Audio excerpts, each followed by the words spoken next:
हजुरहरूलाई थाहा छ हाम्रो मिथिला कल्चरको बारेमा, त्योमा एउटा छठ पनि पर्छ। यो छठ तराईदेखि लिएर इन्डियाको बिहारसम्म लास्टै प्रख्यात रहेको छ।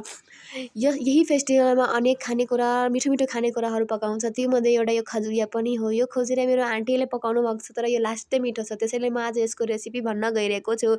सबैभन्दा पहिला हजुरको अनुसार, हजुरलाई कति चाहियो त्यसअनुसार मैदा, सुजी अनि के भन्छ अरे चिनी हाल्नुपर्छ। त्यस हिसाब अनि हजुरहरूको इच्छा, पानीबाट मिलाउनुहुन्छ कि दुधबाट गर्नुभयो भने त झन् राम्रो, छैन भने त पानीबाट पनि गर्दा हुन्छ। यसरी मिक्स गर्ने 10 मिनटसम्म गर्ने। त्यसपछि यस्तो गोलो गोलो बनाएर राख्ने। यसरी गोलो गोलो बनाएर राख्दै यसरी जाँदै गर्ने, बनाउँदै गर्ने।